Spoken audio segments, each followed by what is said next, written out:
You'll have to go through all of that. But where the actual geographic boundary is rather the administrative boundary is an interesting question. Because I've always kind of assumed those signs are a geographic boundary. Yeah. I don't really know.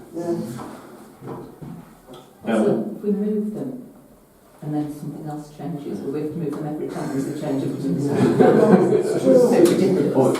And then they'll be expensive to do. Yeah. Indeed, we have to have a referendum of people that were formerly in Ackworth and no longer in Ackworth. Do they feel like they're in East Hardwick?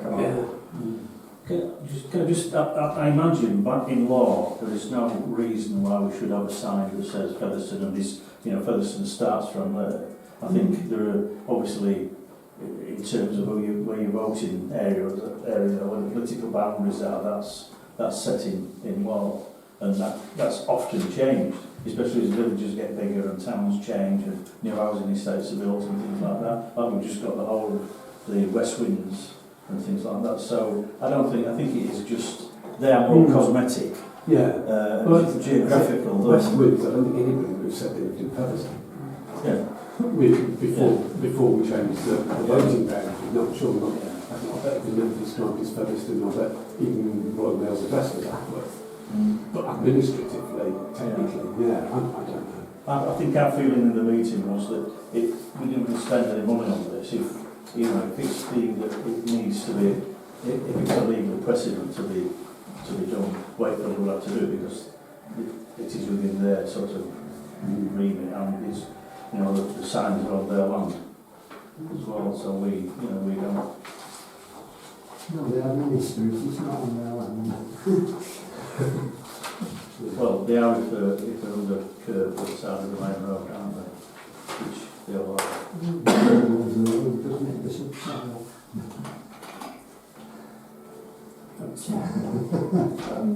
The recommendation is for me to write to district council and all those groups. It doesn't necessarily say the full content, so I could just add that in to.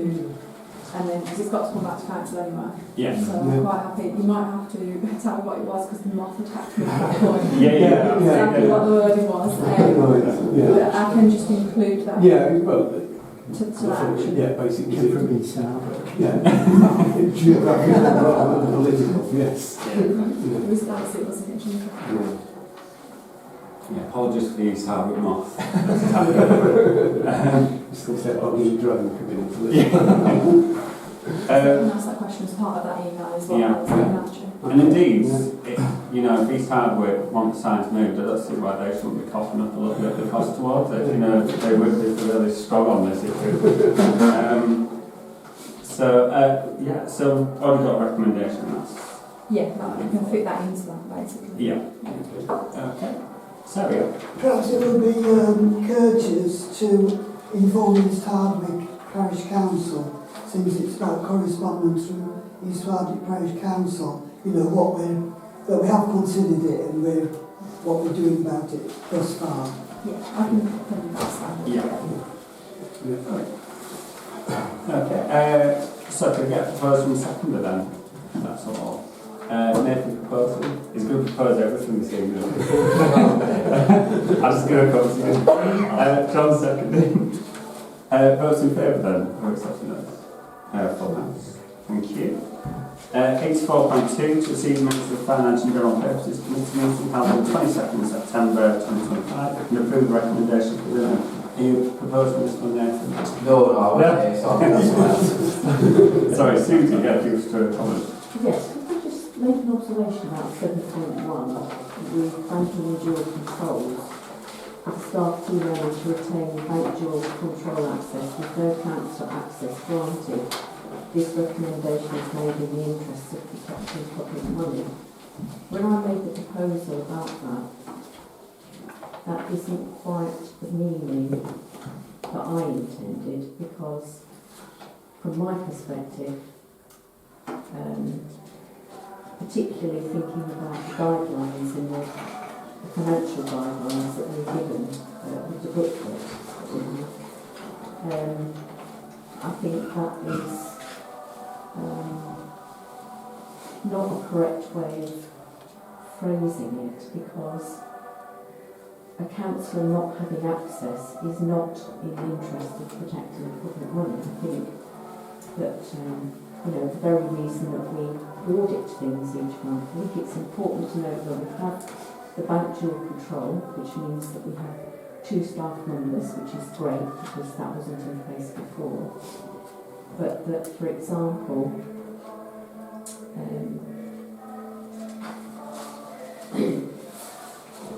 maybe it would be appropriate, say, for example, for a councillor to have access when salaries are paid in order to, you know, register those payments. This is a reflection that I've had on it, reading this, because I do not feel it's correct to say that that is in the interest of protecting public money, because we are here to observe how the money is spent. And so that isn't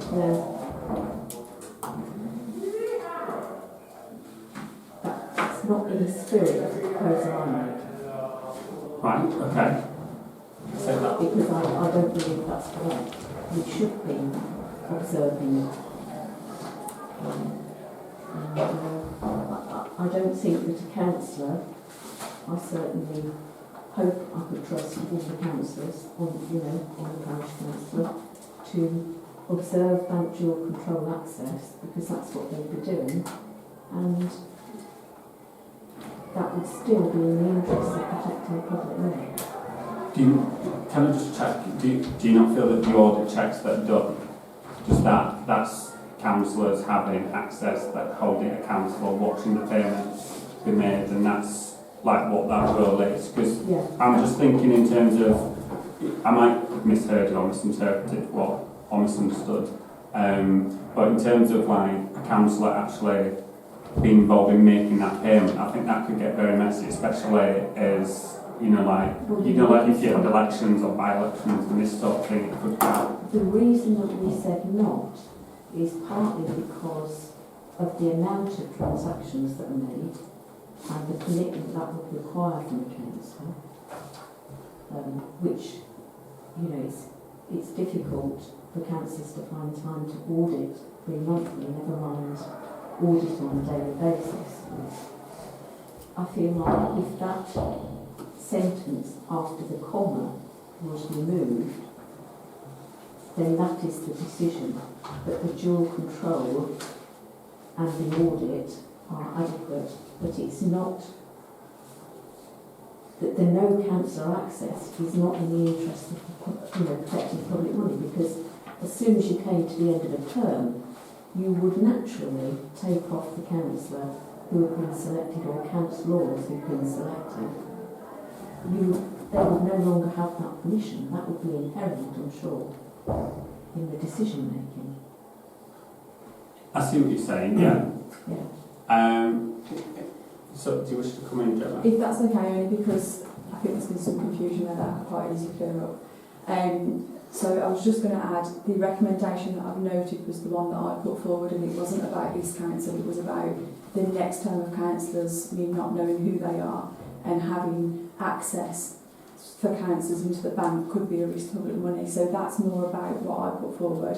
I was going to suggest, Chair, because obviously I control the minutes, to remove that sentence. So I'm quite happy to concede on that sentence, but it was just to state it wasn't a misrepresentation of your recommendation, it was more so what I put forward on the night, if that helps, Chair. Yeah, no, that's great, thank you. Well, it's also that it didn't feel like that was why we did it. It's simply that it is not practical for it to happen. I'm not saying that it would be a bad thing, because we wouldn't have access to the money when there is dual control from the staff. A councillor could not, do anything nefarious with the money. Yeah. Yeah, it wouldn't be possible. Yeah. They're simply I think Gemma's explained the point, and so we can get that edited.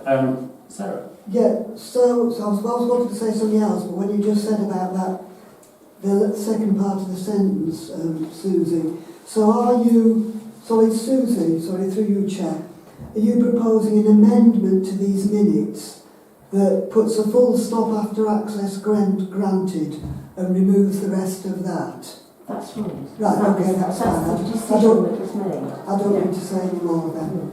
Yeah. Okay. Okay. Can I take you as that? I'm happy to do that, obviously, Yeah. to get through the process, yeah. So full stop access granted for that, and the rest of the sentence be removed. So I'll take. Can I take you as a proposer for that, Susan? Oh, yeah, thank you. Yeah. Thank you. Second it. Sure. I'm going to bring in Sarah. Second, but yeah. No worries. Sure. Seconded. Can I get votes in favour of that amendment, then, please? All in favour? Thank you. Any other comments on the amenities? FNGP. Yeah, we've done these. No? Can I move to, with the amendment then, that we just agreed, can I get a proposer for those minutes? Nathan? Lynn, I'll take Lynn's proposal. I'll do you seconded. Yeah, thank you. All in favour of that one, please? Thank you very much. And we've got the last committee meeting, so 8:12 each. Received the minutes of the Environment, Road Safety and Planning Committee meeting held on the 22nd of September 2025. I approve recommendations within them. Any comments?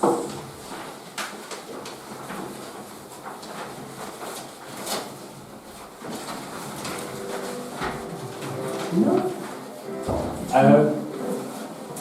Can I get a proposer and a seconder then, please? Sean proposing, seconder, please. Andy seconding. All in favour of accepting those? Full house again. Thank you. Excellent. Agenda item 85. Consider a response to the planning authority of the following planning applications. And on May, can I bring you Andy? Yeah, okay, no, that's fine. Actually, I just realised I wrote my notes against the wrong one. But yeah, the first one, the break, Wenthill Close, is what it implies. It's a little small extension at the side. There have been no comments from neighbours, so I don't think there's any issue with that at all. Be a bit meaningful. Yeah. Just being a thing stuck outside of the house, and apparently it's with permitted development anyway, so it should be fine. So I don't think we need to be concerned about that. The second one, number 1, Andrews Grove. There's no objection. It basically is replacing a fairly scruffy bit of hedge with a fence, and I think it really to give them privacy for their back garden. So I presume. Or actually, no, they've got another fence further in, so they can move the taller fence out. But highways have no objection. There's been an arboricultural, or whatever the right word is, report, and they're okay about it, so I don't think there's an issue there at all on that one. 22 Andrews Grove, maybe a little bit more in terms of that one.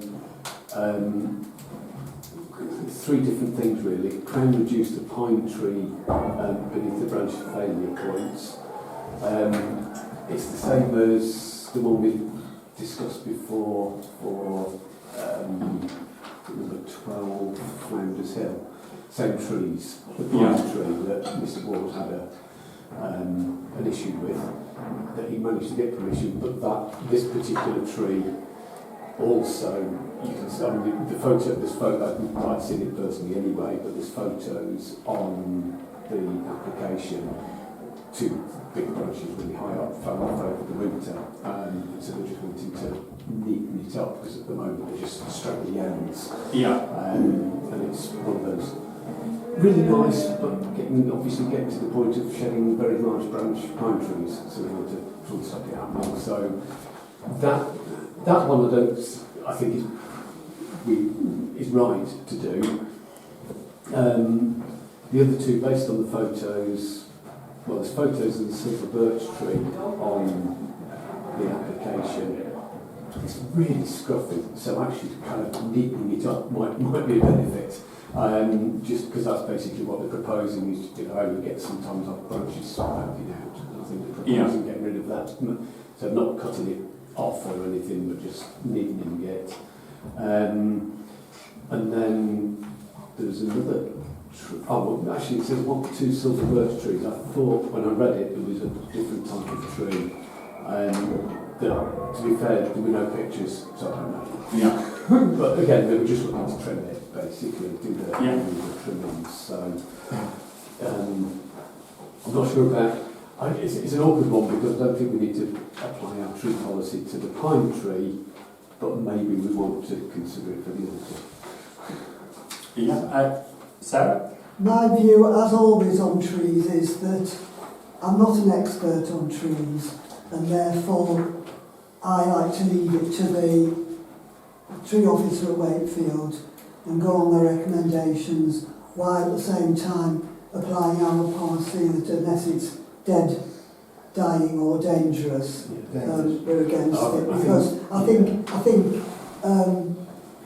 you know, maybe we can see this one, but I don't think it's right to take a view on a tree that just because we can see these ones, but there will be other ones that we can't see because they're in somebody's garden or whatever. Yeah. So my view is leave it to the experts while applying our position. Yeah. Sean? I know that tree, it is dangerous. Obviously branches fell off, big branches, and hit somebody who fell. Yeah. I mean, given certain weather, I think trees In fairness, having seen the chunks that were cut off from what we discussed a couple of months ago when they did it, it was bringing a hydraulic thing because the tree cutters couldn't even lift off a single thing from where it actually fell off the branch. So, yeah, you would be anywhere near. Yeah. So just, are we wanting to apply our tree policy or any of them? I would have said not personally, but I did just want to mention, I might as well say it now because I didn't notice the deadline. There's another one, Quarry House on Wakefield Road, it's a new, it's on now but wasn't on this list. Yeah. Want to fell an ash tree that's got ash dieback. So I think that's one that that one's had the report and the tree guy said it's going off. So, so I just thought I'd mention that. Yeah, we don't need to do anything because we maybe otherwise would have to before the next meeting. Yeah. Sarah, were you going to? No, just no. Okay, so we're just noticing those then. Yeah. Okay. Item 8.6, to receive the external audit of support for year ending the 31st March 2025. Good night, everybody.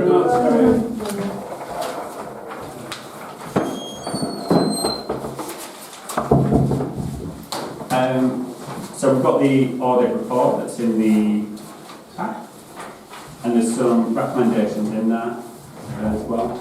Any? That's a separate item. Oh, sorry. Just that So one. this one. There's no recommendations, clean. Clean audit. Sorry, I was a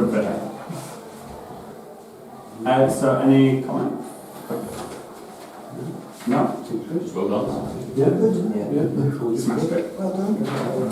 The pressure of getting a clean audit now is getting too much, that's the problem. So that's easily dealt with. Item 8.7, to review recommendations made by the internal auditor for the year ending 31st March and decide any further action required. This is the one we're trying to jump to. Any comment? Again, we've got this one in our pack, and it just some of these things are already actions.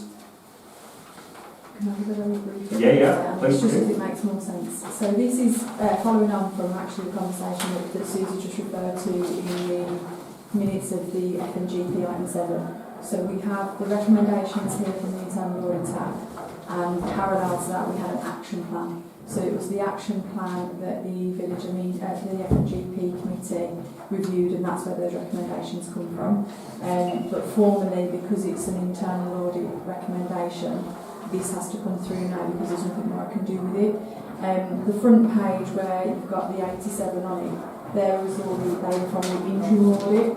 It's actually just those back two. So that's what's outstanding, and that's what the internal auditor will look at when he next completes the interim audit for us. So that's where that conversation came from that we had for those of you that were at the FNGP meeting.